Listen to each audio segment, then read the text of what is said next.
مژدە بۆ قوتابیانی خۆشەویست ئەکادیمیای مات هەڵدەسێت بەکردنەوەی خولی هاوینە بۆ قوتابیانی پۆلی 12 و هەروەها دابینکردنی هۆڵی سەردەمیانە و پێشکەوت و ئامادەکراوە بۆ قوتابیانی خۆشەویست. بۆ ئەم مامۆستا بازبوونانە کوردی مامۆستا وەلی عەبدوڕەحمان، مامۆستا لە ئامادەی ژیان. ئینگلیزی مامۆستا ڕێباز شێرزاد، مامۆستا لە ئامادەی ژیان. کیمیا مامۆستا حەسەن ڕەسوول، مامۆستا لە ئامادەی کلێڤەر.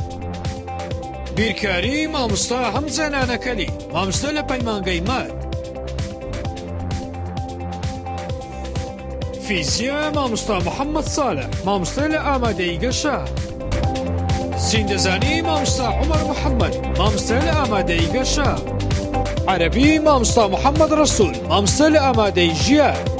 ناونشان هەولێر جادەی کۆیە بەرامبەر بانکی حەمرین. بۆ پەیوەندیکردن 0 750 793 08 50.